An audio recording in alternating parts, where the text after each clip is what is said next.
ya nnaku 14 ate omutaddemu akola renew nga n'okuba nti ndizasooka zenyini okuba nti zisabibwa abantu tebanakuba nti bazifuna. So embeera Ministry of Works tusaba mulongooseewo abantu nimekubeera nga eddembe ku bantu ekyo kibe kitambula bulungi omu n'okuba nga ngenda kuba neebaza omukyala afande Maturity Birike akola ku Konge Police Station waneeno omukyala oyo omulimu gatendo gwakola era abakulu ba poliisi omukyala omu ne osiiwe mwesigwa batunule mukko kubanga mulimu bakola gwa ttendo bakutte bayogera bulungi n'abantu kukubulya ene lyaffe era nga ensonga eyo mbeebaza omukulu navuta amane mirundi ningatandika n'ebitalo kubanga twafiiriddwako former ICT Minister Agure Award yatufuddeko era nga tusaba Mungu omanya abantu beyatta mu force obote comeback kati agenda basanga omusango ogumusalidde yakola ekibiina kya force obote comeback natta abeero si bonna ku booda bonna n'abamalawo kati agenda basangayo naye nze kyembaneyaako nti ye bwe bamuwa minisita ate Museveni teyajjukira beero si agulawoli beyatta. This is where I tell my children don't be used by Migondo to junior pigs.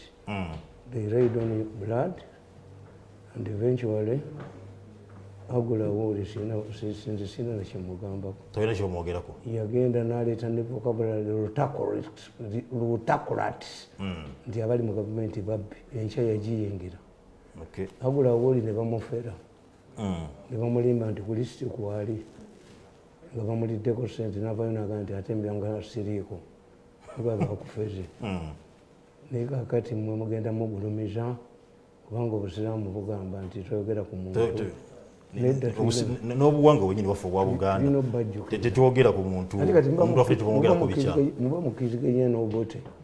Obote yagamba nti dead Muganda is a dead one, a good Muganda ne mumuvuma. Obote yali ajoyenga nti Abaganda n'essajja eri batigomeza ku kyalo nalyo bwerifa mulitenda. Not this is a time to remind these people. Abaana baabwe bategeere. Gundi mutabani wa Kayiira omugenzi Andrew Kayiira yajja mu State House nga nkyalimu nga tasoma neŋŋamba abakulu ne bamuwa scholarship n'asoma e Makerere bwe bamuwa omudaali yagukanyuga kuba nobody could remind him nti Museveni yakuweerera mu ssomero. How can a king be bad nga bakuwadde omudaali? We must remind these people. Ne Francis Walugembe omwana we najja ewange nanga nti muzeeyi yatusobezeza sente nga famire ne mugagga olina kujja mpola famire yammwe eri hated nikitabo bamutta bubi naye bwe munaba nga mugulumiza abantu this is the opportunity. Kaka tulina babiri tulina bagulawoli abafudde ne beeri tumwina abalokose ti eyayego paalamenti yamuyita nekkakka n'agaana okugendayo. Kakati netujja tufuna tumukunde eyalandinga erikopota mulala eyambabazi nga minister security tugenda okulaba nga neba ali kumpimu kyobalaba nze mbaga nti we shall have a prosperous Uganda. Why? Ekintu kyonna ekikwatira abantu awamu. Europe was devastated by the Second World War. In 70 years they have seen only one war in Europe involving Yugoslavia. Kati wali mu Uganda abali mu buyinza abakyoli n'abalanga abali mu magye bwe bakubanga amasasi nga baga nti emberenge zivuse nga bbaala esinga obukulu etavaako mu Kampala Odo Committee omusajja asinza sente mu Uganda Kovumo Charles Olyem nga ono gundi waliwo kampani bagiyita Makomeko. Makomeko yali ya Makamote ate Makamote emulango bamuzaala Luweero. Yes, kati bayina baaliwo okukonawo ne batiba yesingaga Kalodo Guest House gyeri omwato zigulawa nze zigulawa kadingidi atunda bulungi ate wakisa yitayo kakasa ekyeŋŋamba. Where is Kadingidi? Where is Kalodo Guest House? Kadingidi era tunda Mukalazi Technical Services ye musajja yasooka okukola enguudo ng'agenda mu bbala n'awemula ne bamukubira mu ngalo. Mukalazi okyamuwulira yagenda ng'omwana baali mu ssomero lya bannaddiini n'ayogera ekigambo ekyobuwemu ne bamuyita n'amukubira ku parade nga bwakiddamu ekyo ekigambo kibi tukiddangamu tebakyogerera mu bantu ng'ayogera kiri kyennyini nga kiddamu kyennyini naye bwe yavaawo yabaga nti mbazimbireyo ekizimbe kino tetulina library omwana yasigalawo. Do you see mukazi now? No. Yes, we must remind these people of their past. We remind them the past to shape the future. Okay. Ochimanga chira motive ya shaping a future. Yes. Yensonga muze Tamale. Omanyina kutu akade kafe kaba katono. Bwadi tandika njogede ku nsonga ya Minister of Works okuba nti no permit zaga bigwa enaku 14. Nate bagamba uzigwako you have to renew again. Bakalisa. Bunafubwa. Bakola ekibiina kyabwe. Kakati the problem of Africans. Kalisa believes that by denying other people gold stickers, he's getting a monopoly. Ogaba stickers mulimu gwa Kalisa oba Minister of Works, you know. No, because we applied online. Mr. Tamale, application is already online. That was called direct Minister of Works. If Bagire is in charge of distributing stickers in the media, not media alone.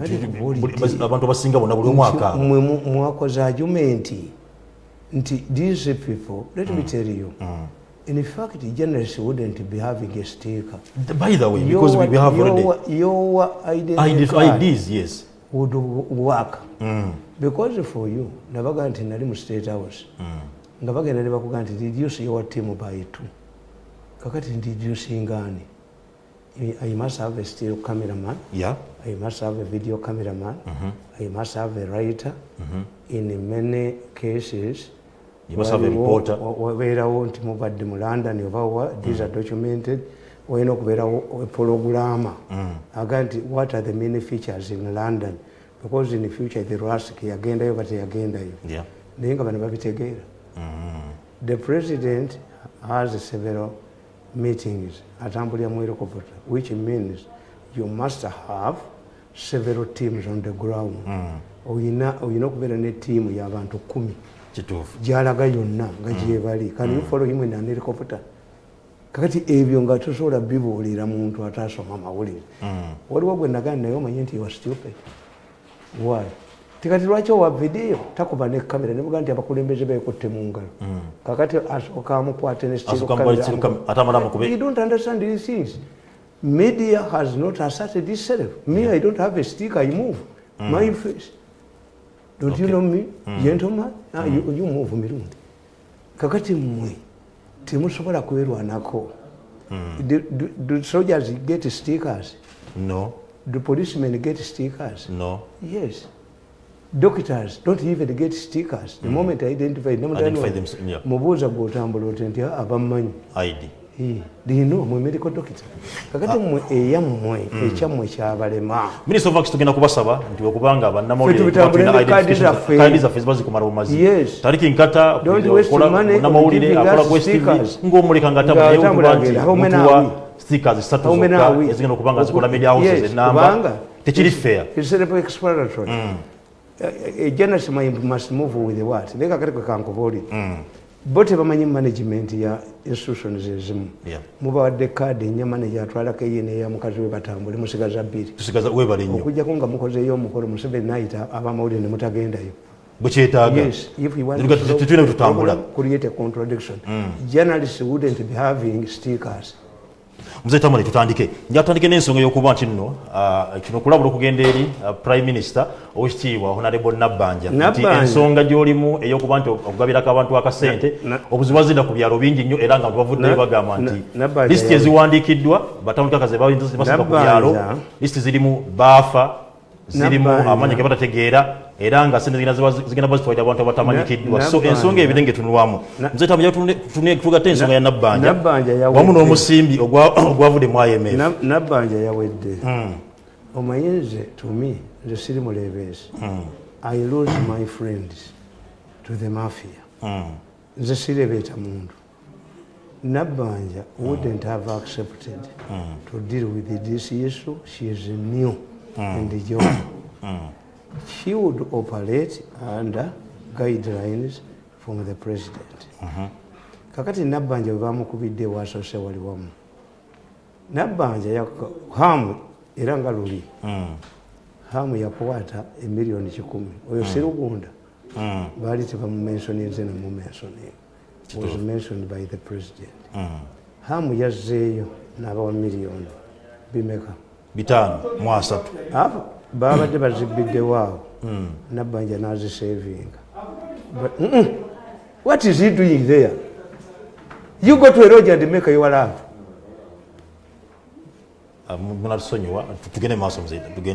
You hear this idiot? No, never mind. Now you cannot. Why do you tell me not to get it to mind when he's shouting? Okay, it's going to be sorted. It's going to be sorted. Nagati, umulabon. What happened the following day? You see, honesty people, ngabo ba Nabbanja, they don't know how the mafia operates. Kati bamuwambadda. If there was a quarrel on who should get Hamu's money, and Nabbanja decided to take the money to a proper place, what forced Nabbanja the following day to take 50 million to the Archbishop? To the Archbishop. Tamale ate lwaki okireseemu ekyo? Anti nkubuulidde ate n'ayogera n'agamba guno musaala gwange nga tegunnagwako ofuna omusaala gwa ssente mmeka? Yagambye azaatereka azze akuŋŋaanya ku kasaala ke. Singa ng'afuna gwa mmeka? What's the purpose of Nabbanja to go to the Anglican Church? Yali yeeyamadde okuba nti agenda kuyambako ku kyaki okuba nti bakwasizaako najja nga kuŋŋaanya akasaala ke. Yagudde. There was no pressure to take the money. Kati alina okuexplaininga sente zino Hamu ze yamuwadde zagenze ku akawunti ki alyoka ate alwane na kino. Abanyankole bakugamba nti embuzi yange lwebula oba endiga empisi y'okukyalo byefulumya obusa obulimu ebyeya byendiga. But she was very clear. Nalaga nti sente zino zagenze ku akawunti eri mu Standard Bank. Standard Bank. Akawunti eri mu Standard Bank ani signatory waayo. Sikalola okulutu. Kanaye embalasi. Bali abakadde benyina abaali olulye. Kanaye embalasi zemu have they changed the signatories? Mbakube. Ngavudde mugetugamba. Mbakube. Anti nabagamba. Nti baleeta issue bakola Museveni bamuzanyira kantu kamu. Museveni initiated his own fund. Which is not audited by Parliament. By Auditor General. Yes. Because this is Museveni's initiative. The Auditor General of this money is Museveni himself. True. Sent Auditor General audits money from Parliament. This is government money. After 6 months. Kati bano bamubaza. Ne bajja ba confusing the two into one. Nga kalolo okulutwada abolinga. Eya account I challenge Nabbanja. Atubuulira baba akyoseza aba signatories. You're still the same signatories? Yes. Museveni yagisigninga. No. Kwe yatutte sente signatory bebaani Nabbanja. Because I want to help these people. Nze banzirukako ne bagenda. The only person who has not run away from me is Mbuga. Okay. Kubanga gwe bakugamba nti gwakuleetedde gwe bwenesiba ku mirundi zingudduka. I'm a rich man. Sirebeeta. I deal with my friends. Yeah. Kakati nze nkubuulira. Ekyokubiri abanyankole bakugamba nti omuntu agenda okulimba amazima ge agasangayo. Kakati Museveni ye kyayina nti buli diiru yonna gy'aleeta okuyamba abantu ababbi be bamusookayo. There is a meeting in Serena now. As I was leaving home, some people have already arrived at Serena. A minister, a notorious minister in his safety. But who did the planning? Kakati today, whenever overlater idea, because they don't know, why does Museveni nachiwandika wana? Obutabulero bungi. Anjagala kusooka kankuwe. Obutabulero butano. Museveni the revolutionary. Yes. Okay. Akatabo kano nakawandika mu Emeka kanakata. Akatabo ka 2013 November 25. Gamba understand. Tuina mu byobufuzi kwa terminologies tebazimanyi. Yeah. We have a politician, we have a statesman, we have a revolutionary. A revolutionary changes society and it does not have term limits. Okay. A politician is a Kebesige and Bobby Wine, opportunistic to win the second election. A statesman works for harmony. Okay. Harmony mugwanga. Kakati Museveni ayina ebi elements ebiri. Si politician. Hapana. Museveni is a revolutionary, can tell you nti Obote used the political experience n'alimba ab'Emmengo within a year yali abakubi. Museveni talimba. Ekyo tekijja kusoboka. Yes. Ekyaji temuli ssente oyo Museveni. It will tell you. Kakati bo bano buno mbuguwadde. President bwe twali tugenda mu kalulu yampandikira ebbaluwa n'agamba obutabo bwaffe obunoonya akalulu buddemu obufulumi ne batuula batumwebaze ne bakolawo ekyambungende nfuuka embwa yaabwe mirundi bamulonze kakiiku can you use this brain gwe tumwebaze ne banno nti me you can use me as a hunting dog kakati kano nako president yayita baleaders b'Uganda. Yes, yayita yalina Galuga nakola speech, a very impressive speech. Nengamba omusajja ono kamufekisinga nezira speech ye nenjijjamu akatabo for future reference. Akugamba ki? Akugamba eddembe ly'obuntu, okukuuma obulamu bw'abantu, okusoma kw'abaana, okuteekawo emirimu, n'ababalira n'etteeba omuntu sente bw'asaana okukola ekibalo kye. This was at Galuga. N'akugamba ebyobulimi. So this is also kakati nkugamba nti bayina tebategeera nga tuze ku nsonga y'obuyambi. Nkugamba nti therefore it is important that the retiring president ensures his successor does not undermine his legacy. President Yoweri Museveni pointed out that he does not care about his legacy. However, this is important. Ugandans will remember Museveni, among other achievements, as a man who restored peace, stability, and human dignity, and rejuvenated the country's image. Ugandans, for the first time in history, saw soldiers who don't rape women, who do not kill with impunity, and don't steal from the public. They remember in the 70s abantu bino byolaba bino atabibazeemu okwata abantu mu kibuga nabaga nti the 70s and the 80s people would scan in Nammanve forest on a daily basis to retrieve corpses of their dead relatives. Government soldiers would take their victims to this slaughter dungeon and leave them there. The place became a mortuary of sorts. A group of youth permanently remained there to depend on income from relatives searching for their lost relatives. Wakati ate abantu bagenda ku police ne mu nkambi z'amagye okunoonya abantu baabwe like in Amini's time, very dangerous. Museveni will be remembered for pro-people policies like USE, Nabagaggawale, Entandikwa, police parity for all, free and fair elections right from the village level. Thereafter, no retiring president will wish such achievements erased by his departure.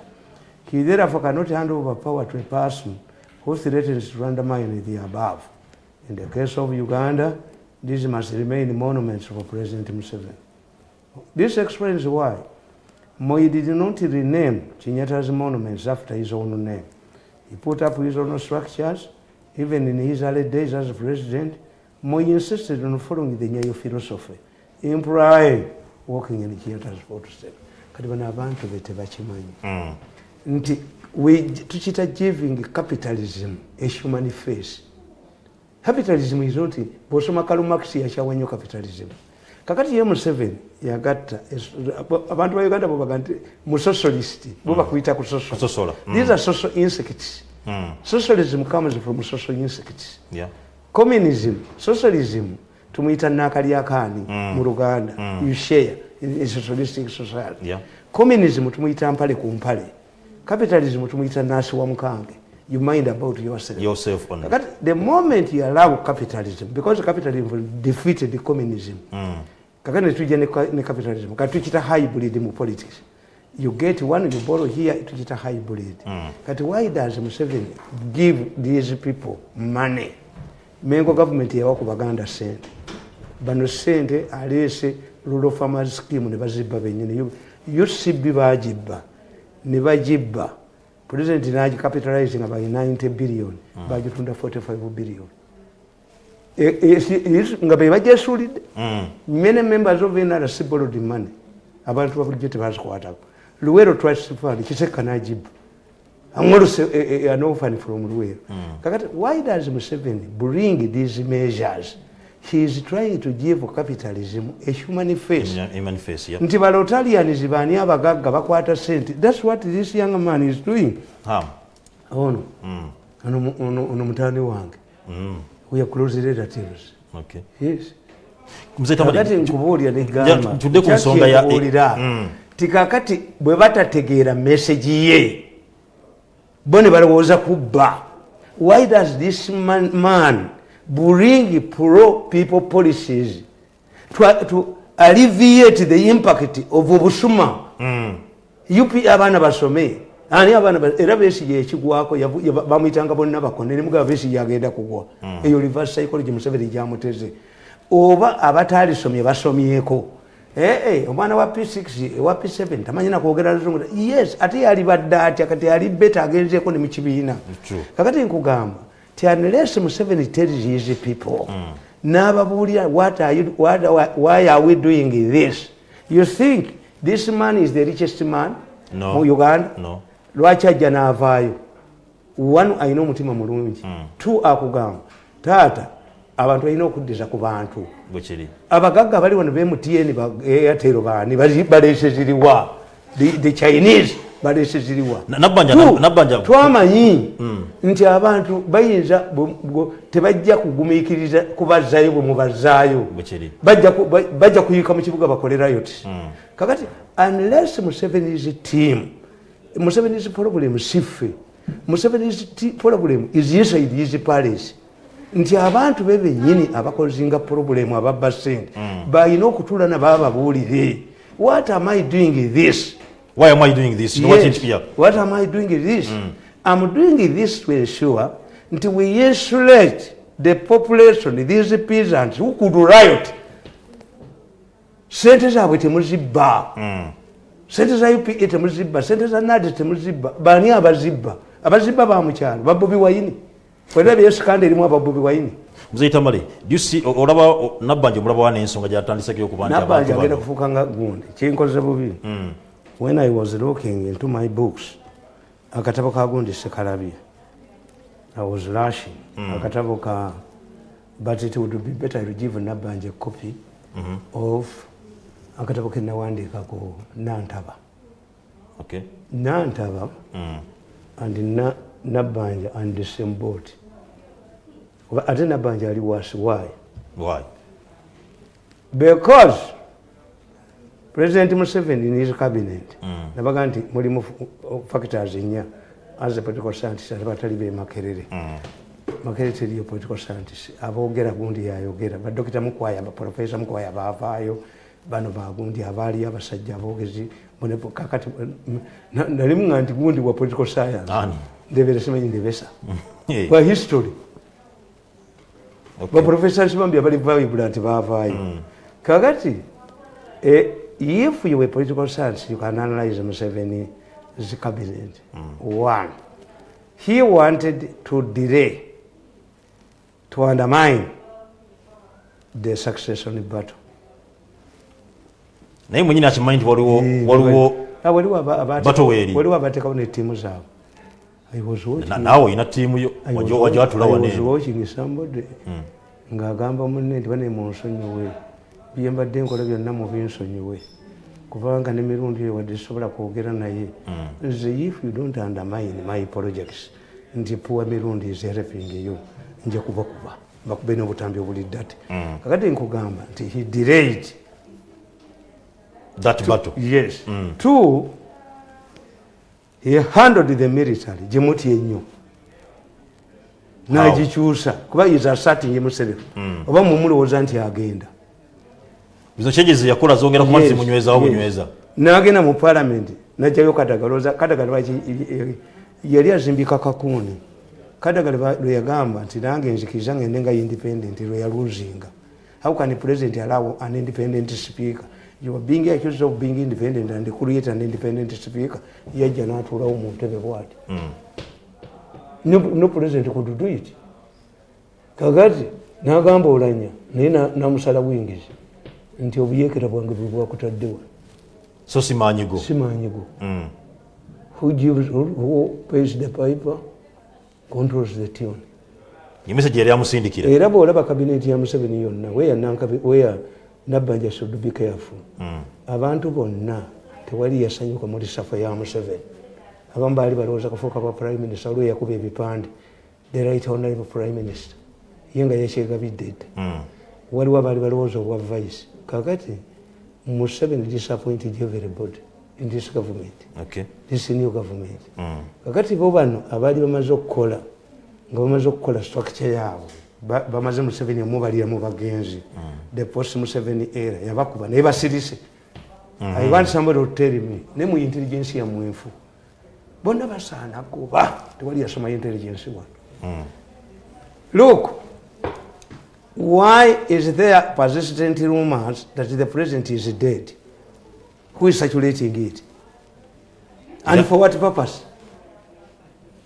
Because bwe muga nti president mulwadde oba afudde oba akoze ki, investors don't come. You scare with Yes, kubanga Uganda tetunafunayo an orderly succession. Yeah. Tanzania yo kati eri stable kubanga bali abasajja baleeta sente mwete mubamanyi. Sente zifunibwa mu buzaale nga bakwire. Era mu obisibuko buliko tebaliimu bakabaka ba Saudi Arabia. Sente ne zifunibwa ba Bill Gates aba innovation. Sente ne zijibwa mu banka. Kakati bali abasajja abaagala ku investinga mu nsi bajja ne bakugamba nti when I make a factory in Tanzania or Kenya or the member states of East Africa, the goods will traverse if they are in one country. Yeah. Kakati naayita ba mirundi ba y'abagezi, where should I invest my money? Nti Tanzania is stable. Kenya balina akavuyo kabonete babba economy.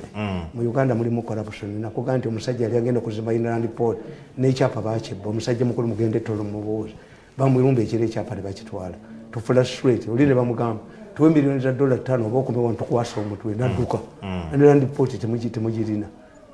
Kakati ani oyo omu kubanga abantu bakiwulirako nti rumors abaganda bakugamba nti mu nkyamu mwe muva eggolokofu.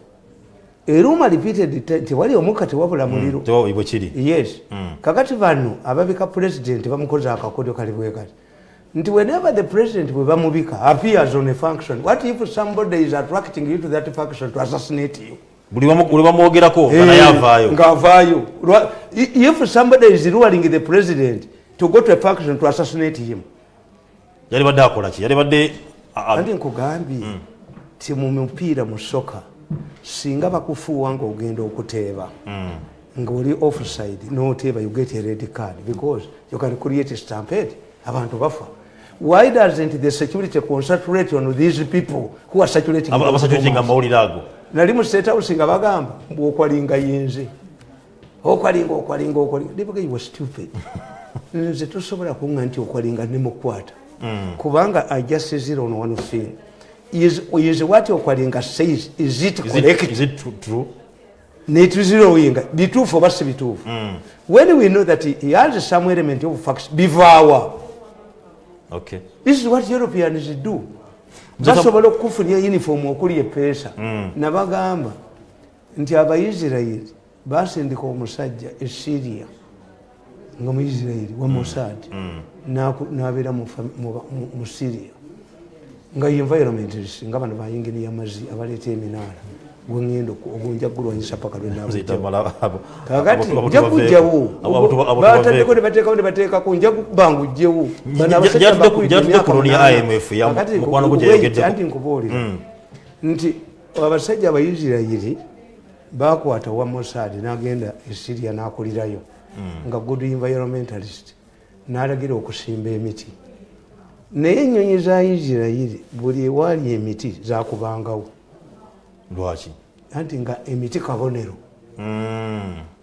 nga buli omusajja ono yasimba omuti bakola ki kabonero. Abalasha be bamubayamba babaga nti look at the pattern of emiti egyo lwaki agisimba mu particular places. Nabaga nti mu katabo ka Bobi Wine nembagamba powering power gund ono gundi wamu gumwakubanga mu bantu tear gas ne bagamba nti mutundu ye patani ye when they want Bobi Wine to address rale tebamukuba naye atambulira kwa agenda egi naye lwe baagala okunafuya Museveni mu kitundu ne candidate wa Museveni bakuba tear gas abantu ne banyiiga ne bamujja ne mu kibuga Bobi Wine bamutwala mu byalo government yafunye trillion ziri 3 n'ekitundu kuva mu IMF era nga abantu bali basonte osanga ku kasimbi ako bana bafunye naye badayana bwe bakoze akabadi kaabwe that's what they do, they create akavuyo kakati babuulira you go to hospitals even some beds are empty abantu bakyafa era ku nsonga yennyini nyine yakoze akabadi ke ne banne mu government ne bakola akabadi Museveni naati ku nsonga yennyini bakitegere kyekugamba nti ye Museveni bw'aba apulaninga bali ababbi tiimu yokka etuula okulowooza tuli aba tiimu y'abafeera bali ku serera nange era ne tewali mulala abala intelligence tebala anita bala era president berayogerako emitwalo yatandisodwa kubanga gikolebwako era bigenda kuba bituuka ebyomugwa bawo tezaaliwo kiki ekitaaliwo badde yena bakola akabadi kaabwe ate ne Museveni yina akola ensobi the president made a mistake. Why do you ask a permanent secretary? Why did you bypass the ministers and talk to the permanent secretary? Era buli muntu bali kati ona batakyabalabawo waliwo debate kinabaddemukko abantu bambuuza ne tali kyagala tubulemu mumanyi between Achenga na Atwine Diana, who is the minister? Any person can have a system. Naye kakati the vice president, former vice president Kazibwe, is a senior advisor to the president on Heret. Where is he? Ayogerawa. Ono mukazi yampabira muwampabira wa president ayina kutoka mulinga mangada yabadirudawo. All of these people use this. Kakati Diana nga bamulagidde president nayogera nti bakulagidde wasaidi ali mu yolodde baligenze bonna. But again, erecho obula nkugamba Mzee Tamale bweyogera ku nsonga kuba Diana yayolebwe president yavudde yavayo n'ayogera toza president just takola political statements kusanyusa bantu kiki kyakolawo mu byobufuzi batugamba you must walk the talk. But he's talking about corruption na biki nenga tabikola. I can accept on one thing nti ye president becomes a victim. In political science, if you want to win, they become a victim. Nabalagira ne bagana nokola ki? No gwachi tu banasike bebuza nakola wo. Head is masirolo. Yes, ensi yagalo kuba ndi wako. Yes, stop there. That's why nagamba liku Sunday. Tujja kulija kwogera ku nsonga yokuba. Diana ne batula ne bakola akabadi. Akabadi kaabwe kafiiriddemu aba. Naye Diana bwe kyemba sasira ku kiri kimu. They are going to be hated throughout. Nti gwo wakola akabadi n'ogaana ebitanda n'ogaana ki? ICU nezibanga lizirabikako ate nga bazirangirira. Nakulumu kambabuulire temujja kubeera mu buyinza all the time. There is no rise and rise and rise. Even the rise and fall. Even the Soviet Union collapsed at 70. Ola beba Diana kabangalinga mweru nga zaali. But Mzee Tamale bweyogera ku these things will be investigated. Tumuyita kola kabadi ne mutisha. Ensonga zonna bw'oseka ku Diana mpaka namu. Ye nanyi kumulagira yakola woki. Anti enkubuulidde. Ye yakola woki ngera ne mukola. Nti confusion gye baleese. Eri egi tewali kiriya. National Task Force. Baba sobola okukyusa omukulu task force n'agitayako olusoke. Lwaki Diana ayitakyusibwa? Olusoke signatory ku account yo nabbanja kwetadde sente. Is Lusaka signatory? So katambala batusibi katambala. Get today nzimba size basoso okubba. Babe nzimba gambe ekintu eki. Nti kano kalulo kajja kuwenkoko ku maje. Otyanga nnyo ekintu ekikwatira abantu ewamu n'otandika okubulaminga abantu. Babatta. Abantu bajja kuttabo badaya. Buli alina obusungu bwe yafiddwa ku muntu ekatagamba gundi yafundirwa gundi. Because who is the responsible for the death? Not this one. Yes, we have two fools. A fool who fails to adhere to Museveni's syrup, Jempita syrup, nganza atambula nakane. Kakati, naye ate fool oyo, we agenze mu ddwaliro yasaze ne Diana teri bitanda nawukisa. Tinidde gateriri. Kakati, how are we, because COVID ayita mu phases esatu. Yeah. The first phase we are protected by the president. Ne babbeera. Thinking it is enzike.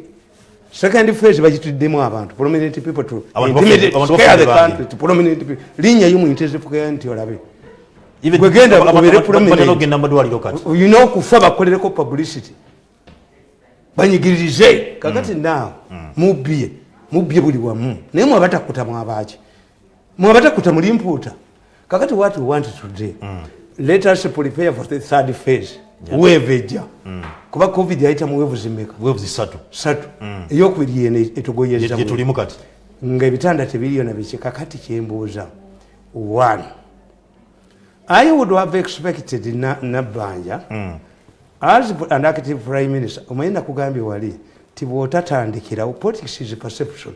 Yes, politics is perception. Kyojja nakyo kyo tukitagirira marketing ebyobufuzi. You cut an image before you join politics. Yeah. Nti Bukenya insulated from Uganda. Bukenya ne bwakisinga omukazi ne bwakola kiti bamuga nti vaako ye Bukenya yoyo. Mbabazi bwakisinga omukazi agwa bwekiri. Lugunda bwakisinga omukazi mbantu agwa. Matembe yeyita munnaddiini bw'omusalaba ekifaananyi ng'ava mu ssabo Bukenya ne bumukuba ekifaananyi ng'ava mu ssabo. Kakati nze nkofira asitambula nayo eri gy'omanyi ng'ogiwumuzza ennaku zino. Kakati nze oyinza okunga nti mirundi tumukutte ekifaananyi ng'ava mu ssabo nti nakyoondabyeeko mu kereziya. Olwo omwami yansabye ekitabo ky'abasamize ayinsuleti nti mirundi yakubira mu studio akuyoola. I get it marketed myself with that image. Nti tegaba amawulire nga mirundi yakubidde akusitudde mu studio. Nsabawulize kanene ngagenda ku Nabbanja. Waliwo omwami yansabye ekitabo ky'abasamize. Nemugamba mbeera nze nawandika ekitabo nti the role of witchcraft in the malicious society. Ojja kimpa kasita sisitemu ya gavumenti efe anti abaloko temubayina babbi waliwo akyagala basuma waliwo akyagala naye ffe tubayina kwata ku motoka zange ogisese kakati gambe Nabbanja yalibadde yayinspekitinze edda ebyatuleetera luli byonna obuzibu nayo she would be visiting with Lusoke oxygen companies. We should look at the allegations and confirmed reports that companies like enekola amabati ey'okumukaaga offered them free oxygen. Is it true or not? Nabano bebadduse okutwala e Nairobi Katonda abalabula singa tufiiriddwamu nga 10 nga gagenda agagabba ssente agako. How can you speak go to another country when you have nabaga nti Muswati ekyamuleetera obuzibu egundi Swaziland yagwamu enjala yalaga mu hoteli na family ye. If there is food no food in the palace gwogenda mu mugundi kakati Nabbanja yalibadde yalambudde dda ba oxygas yalibadde yalambudde dda ababembaala abatugamba yalibadde balambudde. Is it true? Is it real? Kubanga president bamukwatako ne bamutwala mu factory ekola batteries ne bamulaga radio ezitaliyo. Kakati Nabbanja mu kifo ky'okutwala ndowooza bwe yategedde ti president ataddewo puleya gundi naye nadduka n'agenda e Namirembe miliyoni aga wakatula mu ntebe ogaba miliyoni 5 bw'onoomalamu onoogaba mmeka. President yava abagamba baalekawo bye basaanidde okukola ne bakola bye batasaanidde era tebalina mazima. Anybody now in charge nakoina omuntu ogulinga mangada omanyika Diana yakawa akapapula bwati nga nze nabakutte dda ku byuma tebetugenda mu press mugundi briefing Museveni ayogere ku mirundi anjogera kati ate bwe tebakimanyi. When you go to Museveni and talk about me ategeera akuyina yabaga mugende mu wabiri kalisani yekubana n'obusajja buno ne bubba biliyoni zange mbajje kibuli tewabeera yejeneza gwe twayawukana mubye sente zange bwefudde kati omusango okutambulira ku gundi ku nfudu. Waliwo issue wait kakati nkugamba Lusoke would move throughout oxygen companies with the same on issue yenyini Mzee Tamale. Waliwo issue the issue of ebitanda. Are they now making ebitanda oba Diana yaziniddemu kwa Diana ali entwenchi ne tumwebaze ne mwenda they are very dangerous fellows. Bebalweta n'obusuma mu family ya Museveni obwana obwo bubi era nkakuba ennaku zino nkakuba bubi tumwebaze ali ku Serena kati mvudde kanga mulaba Mzee Tamale era dangerous fellows era obuvubuka bwe bubuzabuza kugundi mu kwezi kugundi kwobo obuuma mubujje mutusa mutwale rukungiri. Mzee Tamale waliwo issue yokuba nino abantu bavuddeyo nga bakozeerako hubs isobola okwanzikakanya COVID-19 wano omwami yakola COVID experience Professor Ogwanga naye ensonga eyo NDA national ekyaganya kuba nti ekkiriza nti eddaga liweza bweweezi omanyika mbabuulire whatever you are doing ife twabirabako bwe yali aweze emyaka 20 mu buyinza bamufera bamubba ssente ne bakola kemeri tyawonya sirimu ne bagenda I was invited to Nairobi ne bakola uhuluka n'asembulinga bayiriya bonna uhuluka eriruddawo eringa yamu kira najjayo omutwe gwe n'engalabi y'epulo bajja banoonyi profesa mwe bajja banoonyi kati ono bamuwaga abantu babadde wano baprofesa Salibaani nga bannamba tete babakkiriza omusajja wa kansa balwana naye bulwanyi mulamuzi yamala okuvaayo kati ono ogwanga kati mulimu abamupiramu ate eri ono omukazi eri ono omukazi adivaiza wa Museveni lyo liriwa eriri dawa yako iko wapi wewe mukazi dawa yako iko wapi wichi Museveni launched dawa yako iko wapi mama dawa yako iko wapi Mzee Tamale nga tuvude ku nsonga ya kanyo sento ogwanga kasumulabanga bamuwadde publicity olaba baledi paper bawe mudde but Mzee Tamale Uganda is highly rated Covidex is working noteka kongo nasimayiringa Diana asimayiringa kamba buliti abaganda bagamba nti siri alaga mubiri where is the Diana's performance that must be highlighted in red paper compared to where tewali obwo yabuwadde ssente ne muddamu ne musoma kakati tuomi what is important kuba sijja kafuna ntambula n'ennyondo yange kamuniya aisimashi covid sinza mufuna ne bwe mba mufunye sobola genda malwaliro gamwe yave kiriniki ate nga mbikwatamu nti ebyabwe feeke bamuwaana kuba waliwo abamubbira eri ono omukazi liriwa pulezidenti lyalonkinga liriwa eddagala tubadde nalyo naye nga bannamba atya buli omu bamuzikiza bannamba atya omuvubi tajja mulambo mu nnyanja they are the beneficiaries abaganda batugamba nti omukazi asiriza entamu agikombere mu ffumbiro nti bakoze akabadde ne batagula bitanda ne bakola akabadde ne bataleeta oxygen bazibbiira baddusi bagula bizimbe apartment nga mufudde naye ku luno abantu bajja kuzza balance nga tuva ku nsonga eyo minisita Mukyala Kasajja avudde n'awoninga abakozi ba gavumenti batekinosi nga bagamba tebali nsimbi za Kasajja simubala yogera omulala Kasajja ne Bakati wanudde Kasajja okudda ebunyolo aligendera mu kofiri nga bamukwesemu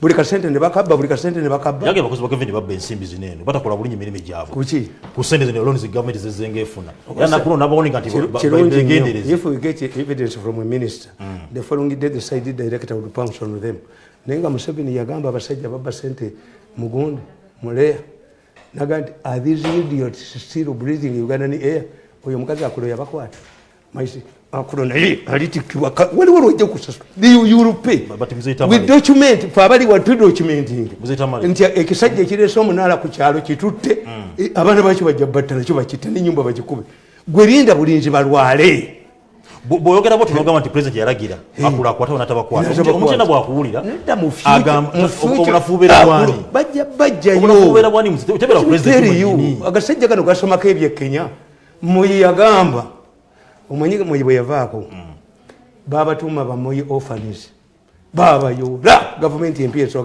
esookera ku gundi kanka kusomere olabe baddayana bwe bagenda okudduka Nkugamba a retiring president must ensure that his successor will protect his security and protection from persecution. He should also be able to ensure his welfare. As people move closer to a global village, internationalism is also closing in. This means that we are having new generations of rights. What was not considered as human rights violations have become so. The internationalism through new agencies like the ICC is intended to keep leaders in developing countries on their toes. They use those who have retired to shape those taking power. Therefore, a retiring president in choosing a successor must bear this in mind. But when there are two scenarios, where you can choose a successor and where you cannot. I'm addressing a situation where you can choose a successor. But when you are no longer able to choose a successor, this changes. Finally, a retiring president must ensure he retains some influence in the body politic of the country. The soft landing has always been retention of the leadership of the party in case of a ruling party. However, this renders the retiring president to easily come into a collusion path with the new president. The situation becomes worse when his party is not the ruling one. It is what is happening in Kenya. Former President Daniel Arap Moi refused to retire and still participates actively in the country's politics, at times taking sides in very controversial government policies. This has helped him to remain relevant. In conclusion, what protects the country from bad leaders and national institutions that can shape a leader's conduct and behavior? The country's institutions should make both the entrance point and the exit doors wide open. Kakati bano tebamanyi nti why is it that in many countries bw'osoma akatabo kange kano kenawandiika akazu politics in these countries nti corruption graduates into akazu.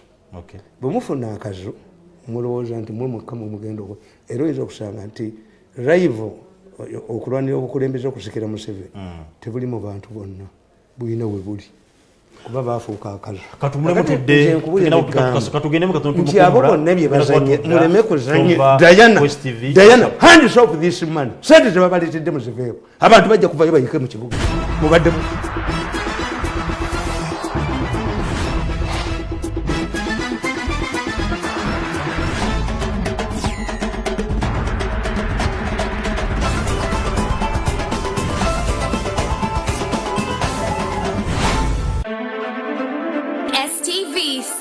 For fun.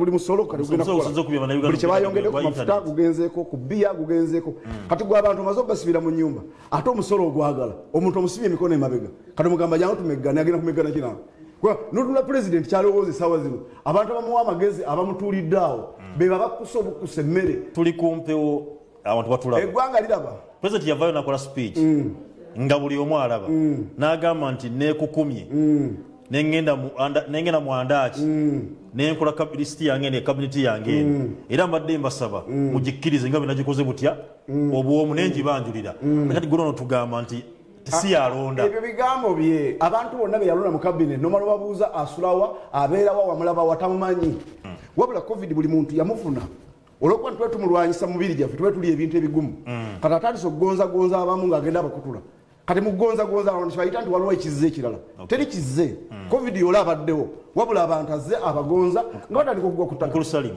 oli musawo balonza anifa kawooyo kubeera minisa heresi musawo.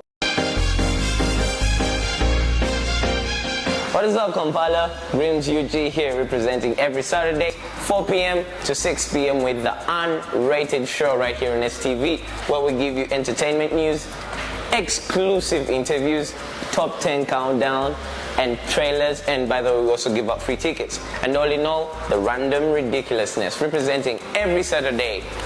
Let's get it.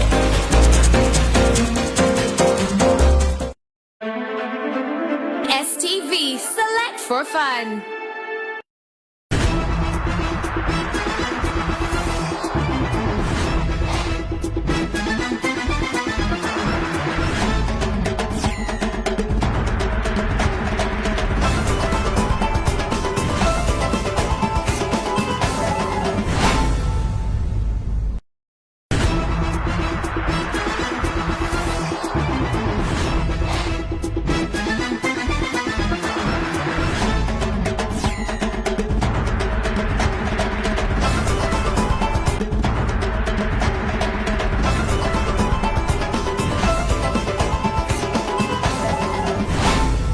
wow nkwebaza kwa chekumide kwa TV era ngo ya program the sharp talk no kwa Tamale mbi nange tariki nkata era nga muzayi Tamale nenake sa conclude to the moment the president appointed in Nantaba to deal with Iran the mafias ganged up against her.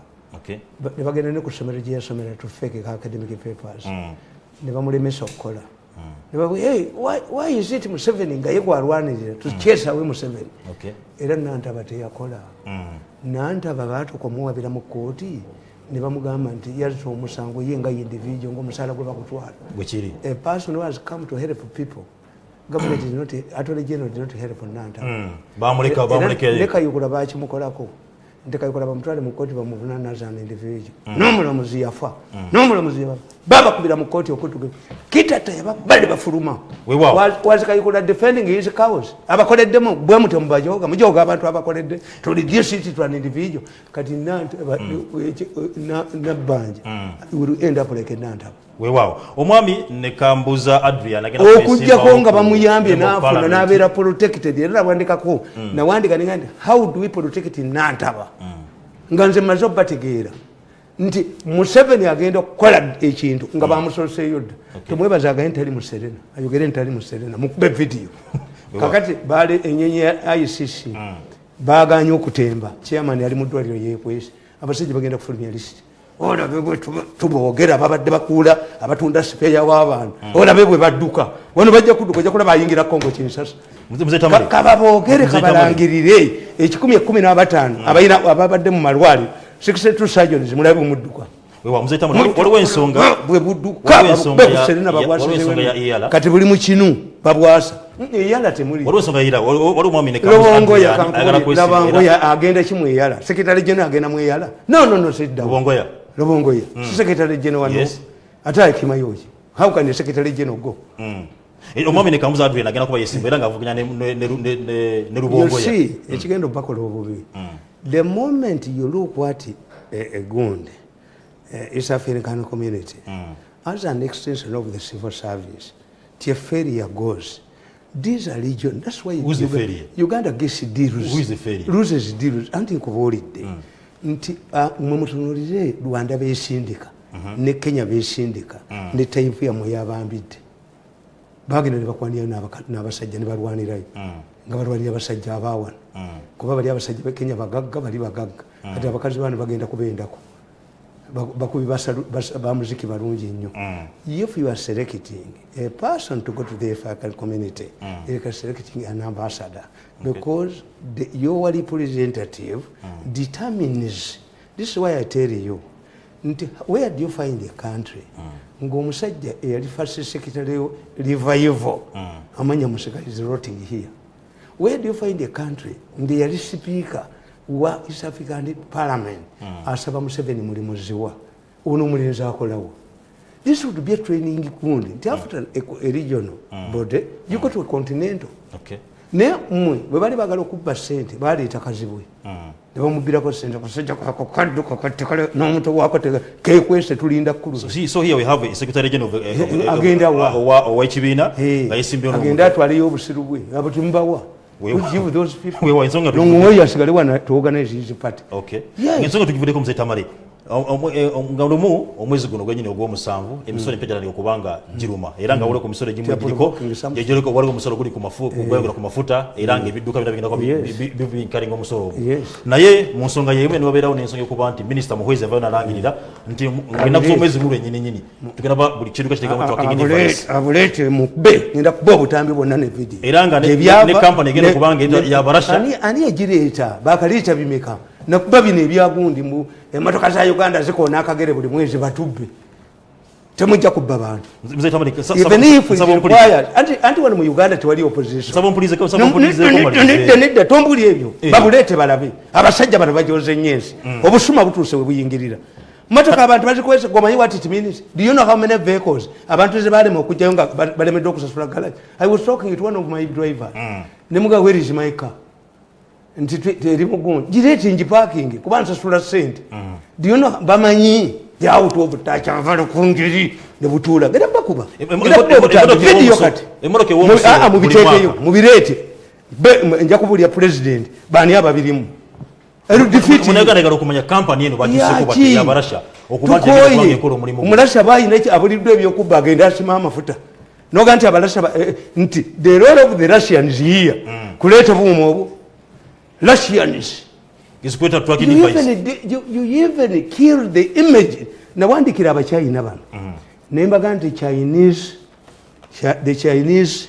influence in Africa kakano nakabawandikira nembaga nti abachina tebagenda kubeera wano why atayi mwefute abazungu tebabagobye balesa akawuka who knew the representative of the World Bank recently who knew the representative of IMF every African country lulimbadde mugenda Beijing kati bazungu babaze niyo colonialism ne omusajja nakuga nti nkuwoze sente ku zero interest you're mortgaging your people abantu benyiri gwe musingo kati omuchina agenzi nagamba nti abachina ekigenda okubakoba mu Africa to engage in small things all of their projects zirimu obubiddamu zibiki society abantu cannot accept era nabaga nti abachina nabawandiikako nembaga nti abachina bagenda kubeera short lived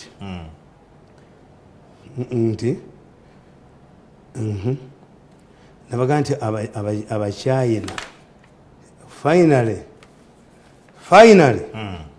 China should understand that the projects being implemented in Africa are permanent monuments that form the basis from which its reputation can be appreciated by Africans or discredited if. It should be noted that China has financed several projects in Uganda, including an ice cream plant, Kibimba rice scheme, and Mandela National Stadium. China should be mindful of the democratic processes going on in Africa, and its policies should not be very far from what America and European countries have deployed. China should avoid a status of Indians and Lebanese who are always targeted during political upheavals in East Africa and West Africa. Following the failed coup in Kenya in 1983, angry mobs targeted Indian women and shops. This set of affairs happens when citizens perceive foreigners, that is foreigners, have taken over what the local people can do. This phenomenon does not apply to the Chinese alone, but Ugandans too. When South Sudanese perceived that Ugandans were engaged in smaller businesses which their people could do, it resulted into killing of Ugandans who once accommodated the South Sudanese.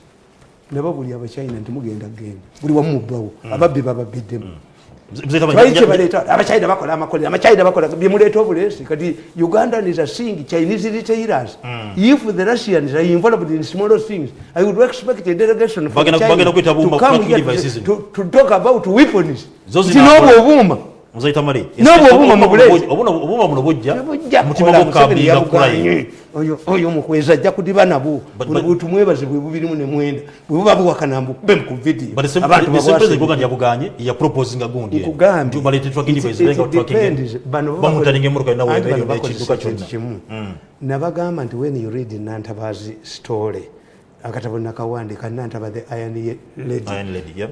Look, the first incident was widely publicized by the media. Minister survives assassination. Why? Bali bakitunudemu nti ne mu byalo bateekayo kamerazi. Era nagamba kayigulanga ngenze ewuwe Kasagama.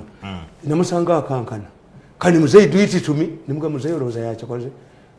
The moment these thieves will touch cameraman, you leave you free. Olumalo kujoka. Bode batwala 5 billion embwana bakanyuka ku jirikiti mu president's office taje bakolera bwerere nze ngende watali sente enchaba mpita ninja kubatta buvugamu bujozi kasabo malo kujjako ekintu ne budduka ne buzimba amayumba ne bukola ki akomewo ojjako pale kola yange moko mwajetire ku benyondo kasajja gwe nenkutirawo nze ne buganda kanti the government kakati nanta bwali bwagala amatala kamera zeyongere mu byalo yes okay kakati babukitegeera kuba nanta bwino okujjukira yali akolaga netumwebaze mu ministry emu kakati babukitegeera ne bukyuka ediru nekoma we wanantaba okitegeera ino kubanti akwatibwa yesu kaka naye lwaki kaka temumunoonya kuba kati ekyennyanja kyava mu nnyanja kaka nadeployinga bakwate Nantaba for what? Because these people when they are talking temutegeere kyebaliko. A person trade in Nantaba nga Nantaba namulaba musajja agamba nti nali ngenda kulaba abaana bange essomero limanyiddwa yali alaga mu direction endala ne mbagamba nti if Nantaba was coming from Kampala nga silent we ava Jinja bwe balisirikaye musezibwa basingana musezibwa ono yali asuze Jinja takulimba nti yali asuze wobwe self explanatory. Government endala ndikikolera mu intelligence kubanga kuba nenkuteeka bali obugulu. There was no way Nantaba could meet this alleged assailant at Sezibwa from different directions. Okay. Ebyo enanga yabyogera enanga ya gwe babyogeza. Kakati wait. Nantaba went to Kayunga police station to report an assailant who has been following. Yagamba omusajja wenti kuba mu bbanga n'agaana naga twende bukolote wali abantu. Buked described the man. Ayina gloves yadde ayambadde ebika yeekapise sinifa dogs ezimunonya mu kibira n'abula era nga ayimbya amagye. That was the first stories. Tuziina fete twerabira. Kakati what happened? Instead of the Kayunga police of following this alleged assailant, emotoka yavaawa yava Kawempe gye yatta oyo omusajja bamuyita Sali eyo kumpi wane kubanga how can you kill a witness? I write in my book Nantaba the Iron Red nti we have witnessed policemen dying in order to protect the suspect. Yes. How could a suspect be killed or at a patrol vehicle? Nabaga mulete simu mukwate. Oyo simu esali gye yakuba. Mundetire mukwate. Mukwate yagikuba. I have the capacity. Kakati today nabagamba. Ono ye the Lion of Mogadishu ye yafuja. Era wemba denzija. Bulikana kwagamba kamera. Oyo yawunye. The Lion of Mogadishu. Banagana bukana kwagamba kamera kola. Oyo ali kutaka. Tamale. No. Banagana kana kwagamba kamera kola. Yatulaze enti kamera zakoze. Lion of Mogadishu yagudde. Why? Nabagamba nti nakugambye ejjo ku Sunday. Nti when you study Al-Qaeda over terrorist groups. Abasoma intelligence zina characteristics zazo. Yes. Kuba ziba zina accountability gizikola. Nti ekyo ffe twakoze eki? Ffe twakikoze. Baleka mu maka zaabwe. Baleka mu maka zaabwe. Ne mbaga nti look in Uganda the killers are the same. Why? There is an element of a woman. Nti omuwala wa Katumba Wamala yafiiriddemu. Kirumira bamutana omukazi. Abo babiri ab'omukazi abaana ba Mirindi be battire Makerere bakuba omukazi amasasi banne be yali agenda nabo mukaka wesi mwalimu era issue y'omukazi omukazi who featured prominently ababukedde gwe bagana mufunyisa olubuto ate nga ali under house arrest. Yes. Kakati ekyo kiki ate bwe baali bamutwala mu ddwaliro abayiso bakuba omusirikale amukuuma essasi bali bagala kutta mukazi to kill evidence. Okay. Kakati, that's one. An element of a woman features prominently. Two, an element of local defense features prominently. Eyatta mukachinji wa local defense. Eyatta eyali agoba Nantaba wa local defense sali. Local defense. Eyatta gundi omusajja bamuyitane. Omusajja ono president we yali kyako Wembole.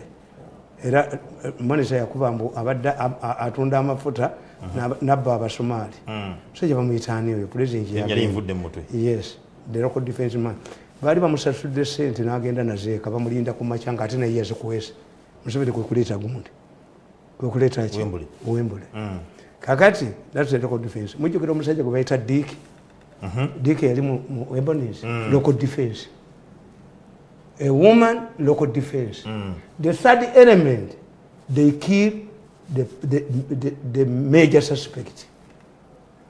Atambuliwako obujulizi yenna. Bamutta. Era kyobalaba nti the Lion of Mogadishu afiiridde wano singa bamuleka mu majeege Bukedde is insisting on one thing. Today I was reading Bukedde. Nabalaga chronological events za Bukedde. Nembagamba nti Bukedde bwe yalaba nga Katumba Wamala alondawo ebisasiro by'amasasi yakuba n'agamba tekimuyamba kubanga n'emmundu ze baakozesezza SMG n'ababe baziina. Oba Katumba ababe baziina tezikeberebwa oba bwe mwavuddemu essasi nga banne bennyini bali bamukuba nga Bukedde akivuga akitwala waka Bukedde akivuga akyolekesa wuwo in all cases Bukedde akyolekeza munju ne bavaawo ne baleeta omwana nti omutuufu yavuze Katumba Wamala avuddeyo aba pikipiki did they seek a comment from Katumba Wamala? by the way owa pikipiki oyo yabulirawo Bukedde amanyi olunaku lumu kulu byalikwatibwa ne bamu kulu is a big asset in this country tasaana kufa olunaku lumu gavumenti eriddako erimunyola ate bayinza omuwasa omutwe oyo okulubi kuba bamafiya kasita bakozesa ennyonga obamanyi nnyo balinga bakazi bano bagagga kasita omutegeera ennyonga agoba yekwasa ekintu n'awasa omulala bizinesi zo zitegedde naki ate goyinza omugamba ebintu bye sibimanyi oyinza kungoba sibyeyo oli mufu omukazi omugagga bwagoba jjayo engalabiyo jjayo engalabiyo afumbirwe omulala kati omuyizi ekimala kakati negamba nti mu keesi eya Mukakiyingi suspect yenyini yapolinga tuliga yali teekaawo yafiira mu kkubo nakugamba nti what happened is that following the man is dead Matova and the company advocates withdrew from the case and handed it over to Kabega, an international criminal lawyer, and she was acquitted because the prime suspect was done what? Was eliminated. Kakati Bukedde over the Lion of Mogadishu.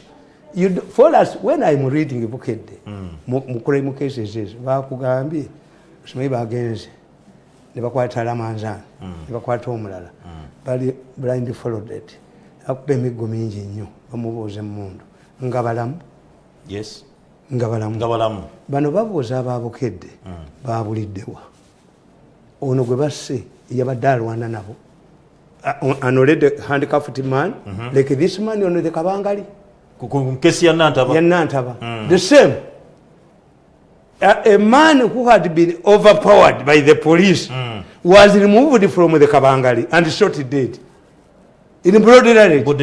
Omukazi yagamba nti namulabye nga bamujjako ne mbabuuza why wasn't there a quarrel between the policemen on Kabangali and Sally the killer? Tota muntu omuttira ki is an asset.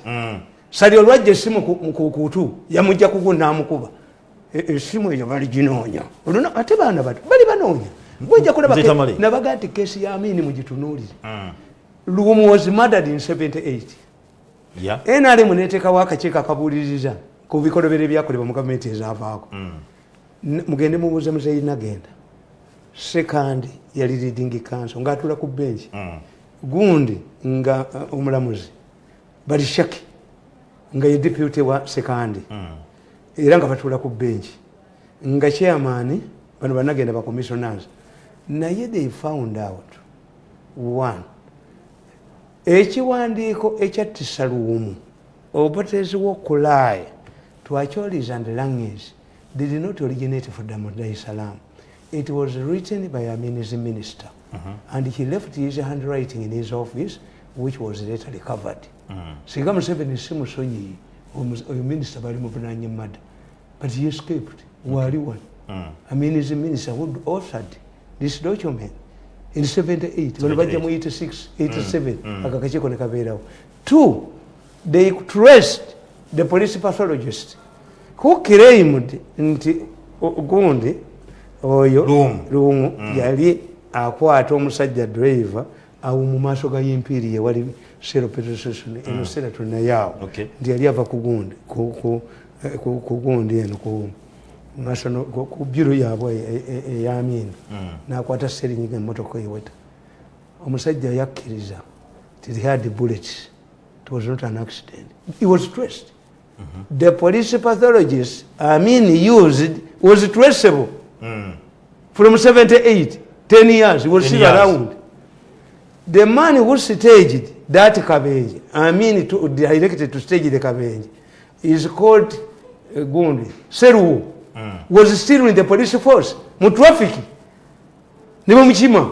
nena akwatibwako confessed kakati ebintu byemukola byonna remain ebintu byonna byemukola ebyabalumu tebibasomeseza kati nze mbabuulira if the president wants peace in this country annyonnyola abantu be why does he bring this alleviating measures nti abantu mulabyewo gavumenti ewa abantu sente yes abantu bajja kukkiriza nti Museveni yanzituwadde naye bazitubyeko what do we benefit omanyiza embeera nnyo mu bantu omwana nkedde ku macyanga wa booda nanga nti mirundi nti waliwo abantu abakoze akabaga konze kaki nti mukama w'omufu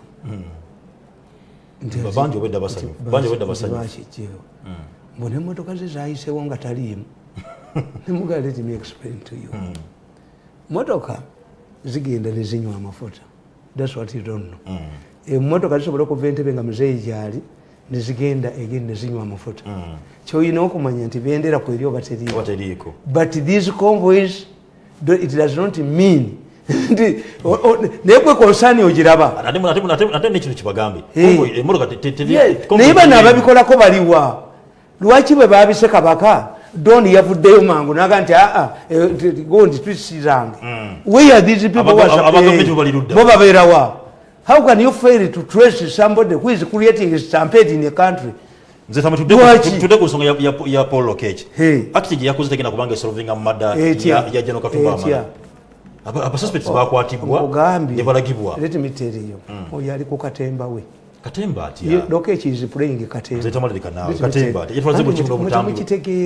temukitegeera what these people want is to emphasize obuuma buli babulete bu tracking obwentambula oyo Lokech ali ne mukwezi bebamu why because mumaje mulimu ba lawyers mumaje mulimu ba judges if a suspect wants to confess he must confess before a judge or a magistrate bwekiri omukolera mu press conference did these people confess or you are proving that you were capable of catching these people are you a lawyer yabadala galyanyi lyasobola okukola oyo akolagana ne mukwezi baleeta buuma buno they are demonstrating mbe temukitegeera nti guno omusango yagusse in the process of justifying okuleeta obuuma yasse omusango where do I confess kambabuulire omusajja baali bamuyita Kawuma yali ku kakiiko kaki aka constitution kwaliko ne Faaza Waligo kakati Kawuma nabba ssente Faaza Waligo n'agenda amulumiririza mu kkooti nti omwana oyo yajja namumbuulira amatuufu nakonfesinga sente eyaziba omanyi kye yamukola Kawuma yagamba Faaza Waligo bakudde flooking gwayogera ebyama najja kwejjusa waliwo omusajja bakasaba Luhanga ali eggulu yali permanent secretary mu Landis nabba okukamala naga nti ndokose kati tebamwarestinga when the police was still the police force he was arrested and judged on his own plea. So this is not we don't want to know the efficiency. This is a process the Lion of Mogadishu will praise himself if the convicts are convicted. What's the difference between now? This is the same story you did during Katugund. Okumanya abasajja balina amagezi mu mutwe. Nono abayirayo omubiri. Ono mukwano gwange bwe twakolanga. Twakolako na wano. Aliwo. Gundi kati mubaka wa parliament wekawe. Bashiri Kazuba. Bashiri mbayirawo omubiri. Yajja ku radio. N'ayogera nti bwe baamala okuttaka West boda baziteeka mu box bode ne baziteekamu ne batambula ne bagenda naye mu mabbali awo waliwo abasajja abageso abakwata ebifaananyi naye bwe bagenda ku poliisi baabatta. Did you know what that meant? That whoever had evidence could not go to the police tubakubireko mu ngalo. Ne mbabuuza if you strip yourself naked before the wedding, what are you reserving for your husband? kakati I trying to say buli wagenda kubanga road deal ino kubanga Eh. wano kuba instance enfa kati mulinde tujukira ku kamera Kati Bukedde. kamera zigenda kujja mu Linda. Uganda Bukedde bamala is- kushuti bamala kutta omuntu yes, Felix Kawesi yes. Bukedde argument ya Bukedde eriemu nti make sure the earlier people you arrested must be released because you have now got the real ones. deri ones wolo bale babiri abasobola kukwatibwa If you do that, kubanga kati Lokech alina problems bbiri to explain the whereabouts of the people Bukedde insists Amanzani bamulaba ne mukazi we n'avayo n'abaana ne bakaaba. Where did Amanzani disappear? Two, Lokech must tell the public, the Ugandans, what prompted the police to shoot an already arrested suspect who had been overcome. He was fighting them. Because fighting them. Is here That's the statement ya Kolibwa. Is here a wrestler? Gumazoko overwhelmed. Doesn't it? Is it not the same example of this man who was removed, who had already been handcuffed by the police in Kayunga? Kunantaba. Ekyokusatu. The moment you accept and you admit that the earlier ones were fake, then the public will ask you, if you are in the habit of arresting the wrong people, are we sure that these ones are also correct? Lokech tumukubira komundo. Don't fumble. You killed your case, General Lokech. It is a dead case, I'm telling you. The lawyers are dancing. Baroya baba dancing. Era Bukedde agambye bagenze mu kooti. Nabagamba nti one way of undermining a case, bringing many. How many people killed Kawesa? And how many people have you taken to court? bali bangi nnyo Bamutte mirundi emeka. Nabagamba nti Abu Mayanja yali atone jeno. Kakati Abu Mayanja nga atone jeno. Abasiramu bana batabuliki ne batta abapolisi ne basala naki n'embwa zaabwe. Kakati bo babasalira ekintu eki. kimu A mob cannot kill a person. Ojamu abantu baba beka. You pinpoint on one or two. But a mob does not kill. yeah A mob cannot kill a person. You get, you pin, kati bwe baba kola. Abu Mayanja atone jeno yali agala abasiramu baveyo kubanga ya Abu Mayanja argument yali ya chanjo. Chanjo yagamba a mosque, a dogs, a policeman. What's the old man out? it is a dogs Yes. How did you take a dogs to the a mosque? Era president yabagamba. If you had done it to NRA, you'd have paid a heavy price. Naye abapoliisi be batta famire zaabwe ziina ki? Omusirikale omu bamugyamu amaaso. Naye babasalira ebintu ebyo bibiri. One, babajjangako emitwalo 5. Times 400 bafunanga sente meka every 14 days. Ne bagula baloya ne bagula poliisi ne babata. Gwelozanze bwe ntambula ne hama n'accident ndi musiru.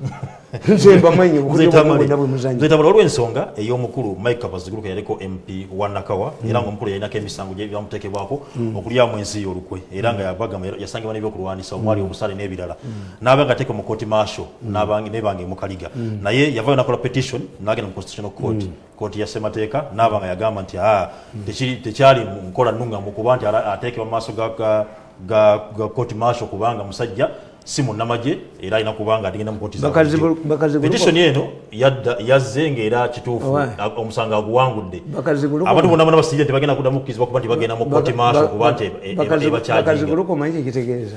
Kabaziguluka omanyi kikitegeeza. Mu Lunyankole omanyi Kabaziguluka kikitegeeza. Sikimanyi. Eyabuuka ebizibu byonna n'abiwangula. Yawangudde. Ye Kabaziguluka. Nekino yakiwangudde. Akayikula enkuba laddu. Akakinda. Akahonda ke kasolo akali egondi. Mirundi kitegeeza. Emitaafu.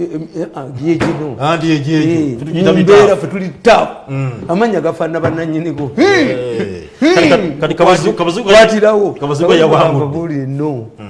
If these people were from the government, some NRM supporters, bali musibye. Ani Kabaziguluka teyalifunye judge favorable judgment. Sigari wa NRM. To the environment. I've told you that people are suffering from a travel ban. Yeah. But yeah, the judges are also making reforms. The judges, after setback, y'omusango gwa Bobi Wine, they also want to put their house in order. Yes. 2, what's the basis of the government? The basis of the government brought Wembley because all of the suspects abatanga abantu had been acquitted by course of law. Babatasibye course enough. Yeah. 2, nti babatanga bawe kakati mu buwulwa how to solve the problem. President naga nti if you use we find you with an item which is a monopoly of the army, then you have entered the army voluntarily. We what the majoga yingiddemu gowekana wekka. When did I join the army? Munamaja nokuba n'ennamba. Bwekiri. Omusaala eri luddawa. But the president wanted to solve a problem. How do I ensure that there is stability ng'abatta abantu abatimu bavaayo balina kateero yabe kateero balina kateero babula abalamuzi like these land people who evicted people babula abalamuzi ba magistrate naye waliwo magistrate w'entebe njagala akwate ku ttaka lyange musuule eddalu ttaka naliguze osine mubuuliro wa poliisi likwateko ne Lubega kwata ku ttaka lyange kwolwo lwe mulitegeera nti abasajja bwe mutulaba tutambula waliwo faaza yali agatta mutani wange n'agamba nti luli this man kyemwagalako what he does not attend charge service but he always dons a rosary esapula yambeera nayo weeri anti katonda w'obujja bw'oba toyina katonda siwa bufe bw'oba toyina olusalo lwolwana n'oyinvokinga atirale y'abali ate toteekako sapule babano babuwanike engulu bubejogoli bugwemu bubejogoli abuli bubekaddemu kajijjako bakasa omutwe gwoterezaako bazooke kadduke kayingire Kongo awo ate tokwata sapule katonda w'obujja nti jajamaye katola bagwe nti oyo omukazi gondi kulannama bakuba omwana we ne bamutta sitole bagise ogere bakewalala bagise kubanga bategedde nti ebintu bya Luganda bino omanyi bwe balowooza nti obwo bwino is a very dangerous paper. Bukedde is a dangerous paper. Why? Bo bamanyi nti abantu abasobola okukola akabi wano Baganda babusoma bukiri kati bakuba ababwino bakuba omukwano gwa Lupo ne Museveni guli kankanyiriza State House kati bano buti babirabo. These people are the most dangerous newspapers, the Uganda newspapers, because the Baganda in the center. Okay. Any statement ne bajogera ndi kabaka afudde kabaka bamuse kabaka bakoze eki bayika mu luguudo without notice. Ekitegeeza omuntu yenna ali mu intelligence ayina okumanya ebyogerebwa mu nga bwe nkwe nawulira Bukedde ng'eyogera omusajja ali ku Bukedde tiyasoma international relation tamanyi kati amagye gakolayo ki musasulira ky'omusaala abasajja bali bonna baminisita ba government omusolo bagusasula bano gundi abali Shahab babagenda ku mwalo baterekamu ssente ez'okusasula Ali Shahabu yefuga eggwanga lyonna ye gye bali abali Shahabu gye bali waliyo emirembe kubanga ate ebitundu bya gavumenti ate mwe mutali mirembe amagye nikubugira obusiru bwako naye ono mbayirawo omubiri yateekako obuteesi bakazi baali mu isolation center tetulaba ku bantu tetulina mmere bamuyolerawo poliisi yamuyolerawo kana akasasanya obusiru tebakayolerawo because tebabiwulira. Tuda ku nsonga ya court martial kubanga twayinga ba civilian bakola corruption court tekola ne bakola constitution court tekola kubanga e constitution court kati bulabe South Africa bakugambye nti Zuma yenekizibu. Why? The constitution court has already ruled. Ate constitution eyesoma constitution constitution yateeka about to interpret the constitution ate constitution court ate pulora osingete ande mugenda mu Supreme Court. The problem is you lack but judges abasoma constitution temubalina mbate Supreme Court ye constituting nekola constitution no train now that you have people goloza hangaman itali yeruzira hangaman jali but he's only paid money when he bamuwa omusaala gwe kakati mufunene ba constitutional after singa ba constitutional judges mubayina webali lwaki bano abasomye human rights webali baloya bakoze human rights waliwo atambula enya yambe nya abamawulire yes naye olwokuba temuyina ba constitutional judges you don't have constitutional lawyers mwefuula abasoma constitution nedda constitution temugimanyi kyobola mukola gundi bakola fake interpretations to understand the constitution you must look what the framers wanted to achieve the constitution wanted to achieve kyobola bano baga nti katusi wadde yabagolera mutabani mwange naye katusi yasana obwa chief justice munsi yonna to be chief justice you must have a solomonic judgment katusi yabagamba mu constitution mwalimu volumes biri to protect the constitution term limits and 75 year cap age eno bwe mugijjamu nga neeri mwagijjamu constitution tesiba ebe eregeeza uyayina teyayitamu ku banne naye he made a solomonic judgment to look what the man says okay. What did the framers of the constitution wanted to achieve nga batekamu kapusi zine kubanga batya bagiwandikira mu shadows of obote 75 nga bamanyi nti obote akomawo. In fact today under that's why you have amended it mugifuula ebituli instead of twali bati twetaka constitution enda sema kati bamukolera mu gwanga na bamukola kuba nti bwabwe obote akoma wani the shadows of wound na bano ne bagidireyinga ne baga nti njuba yali minister of constitutional affairs yasanga wo kantu kakati students my suggestion is simple my suggestion yekugamba let us create a court for serious crimes like a murder. Okay. Nga bano abasajja high court we anti sikoti bano balamuzi ba civilians nkugambye nti abatemu bayina katero. Okay. Kakati what you do kakati already government eno bagiteze bwe bigana ebe violations of human rights. Okay. And Museveni cannot afford. Bwe yagala okuba Museveni muyise mu institutions the courts the parliament. Museveni does not defy constitutional bodies bakimanyi. Kakati what do we get for Minko Gam to call a court for serious crimes like a murder, like even if you could take a bomb terrorism? Nabaganti abalamuzi ba Uganda bwe basala bategeera terrorism ne murder kiriwe ekisinga kuba akamoga tebaba charging na murder baba charging na terrorism apart from something like a coffin, terrorism is not a serious crime because it has no international definition. Yeah. Every country defines terrorism in its way. Kati baba akamugati baba bunana mada. Baba bunana terrorism. Era babata. Yeah. Kwa terrorism yeziki no musajja yateka bomu mu nnyonyi eyalokabi bamujja e London where the terrorism law is tough ne bamutwala Scotland where it's soft ne bamuta.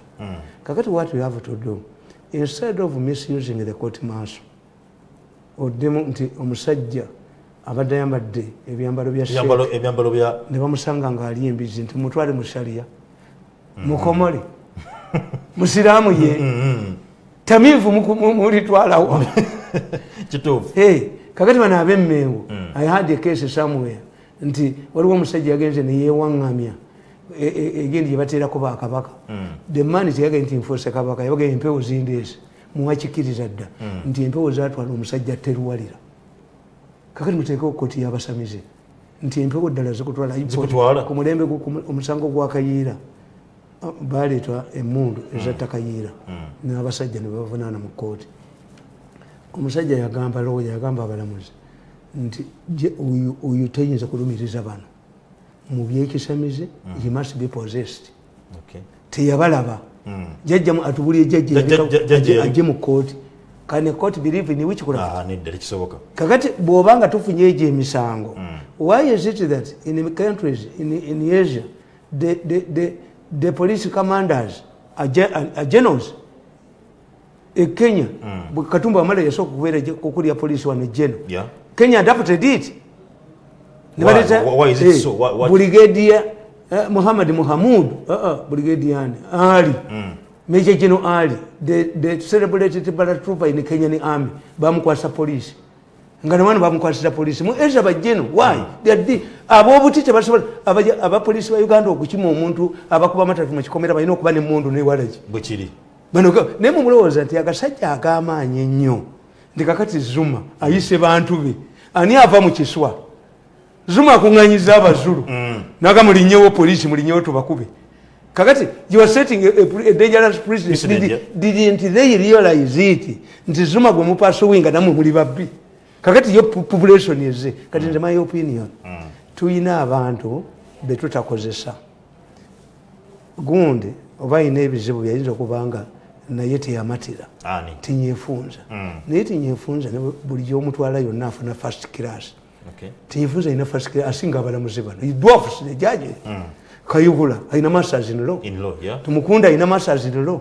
Why don't you choose such a people? They become, what do they need to become judges? They still have public trust. Hey, what? Kayihura. Abo mubateke munchi nabagamba nti kamba wekese zibiri omukyala yafa kali yali mulamuzi ne abasiyasibo bote ne bamukwata kupanda kale ne bamusobyako nga bawo wali n'abaana naye twali tumumanyi ti buli muntu gwe bamutwalire yakutta omukazi amuwanika kalabu she went through it ategeera ekikikola ti men don't believe nje oba namukutte ye teyasanyuse kakati tebategeera that's why the bazungu have marital rape kakati mwanu mutemubitegeera waliwo omusajja era yafudde bamuseera bamuyita zizinga bamukwata ne bamuvunaana okutta mukazi we nga taliyo naye nga baagala kubba ttaka lye ku lw'entebe era aba court officials baalibba waliwo omuvubuka omusajja oyo oba yabulirawa eyogerera nga gundi baali omusajja nga tattanga ku mukazi we zizinga ne bamusiba emyaka omulamuzi yagaa nti bamusiba emyaka mayisa lwaki omulamuzi yali musiba mayisa omulamuzi baali bamuttidde mutabani we bwe yalaba ono teyabuuza nakubuuza. It was me and somebody bamuyita ambassador who raised the issue with Otafire when Otafire became Minister of Justice. Otafire ordered the retrial and the man was acquitted. Had not killed his wife. Judicial officials abalamuzi baali babbye ettaka lye nga bwe bamuta abavuna era bamusene Tamale mukese eyakabaziguruka abalamuzi bavudde ne bamentioninga awanyumidde awali ekinyusi nti abantu bonna abadde batryingibwa court martial either batwale mu court ezabulijjo abala balirizingibwe kali edi mutwe ne group ye n'abala bonna balaliko kuba bulati nti badde baliko court martial babavunana yakombye nti if there is temuyina kipya kimukoze when terrorism came America tebalowooza nti tabakwatako. They are more concerned by North Korea because of its artillery gun. Kakati they can cross the Atlantic. America believed that it was safe. But when terrorism came, Bush was forced to open up prisons in Eastern Europe.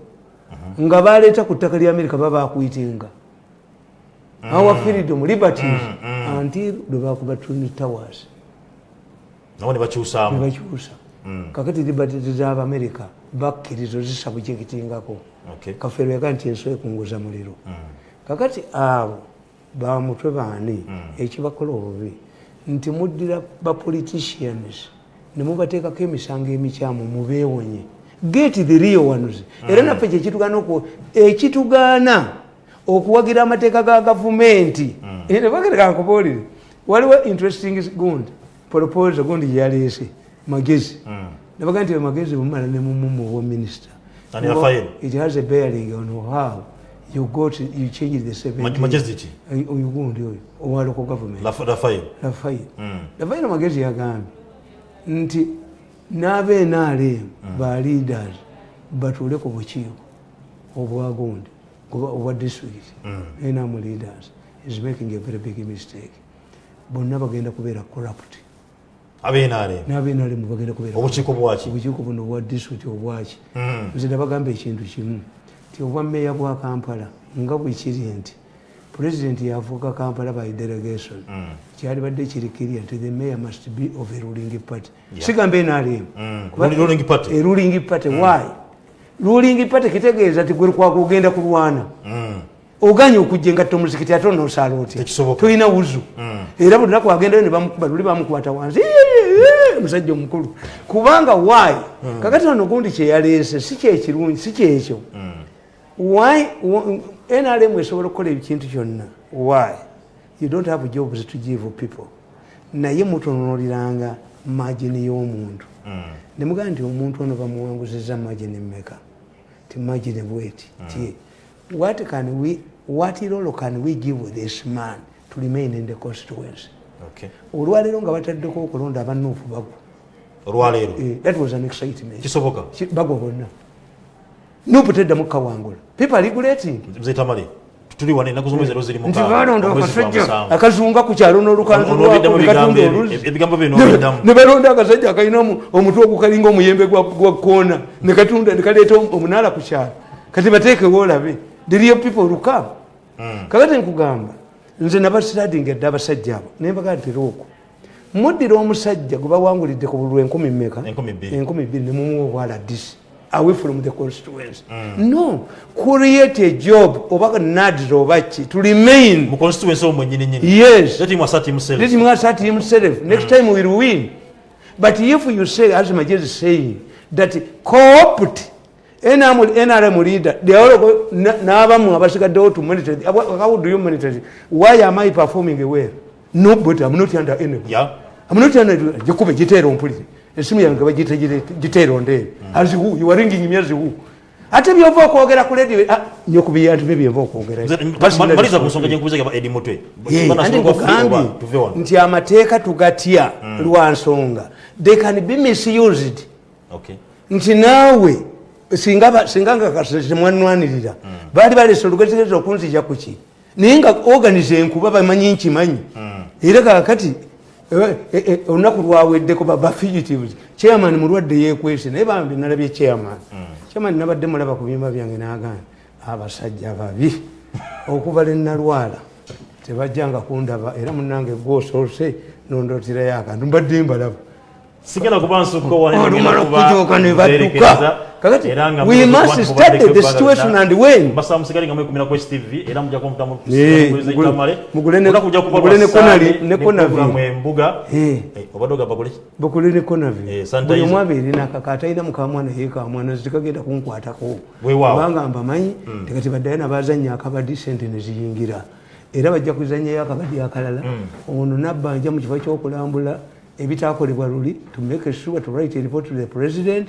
nti bino na bino kati balimba eno kundi factory tekole ne yetagisa an inspection wewa polisi wange usinafeti kwebaza okuba nti obaddewo wamune Hasif Sekiwunga omukulu Jefa omusala wamedonde drone ku kamera namwe abadikto team Mahadi mulaba wali era nga mbaza bana bikunde Quest TV temugivaako ndako sports musigaleeko tali katagemanya omukama akujja watusinkana nako olwencha program face to face.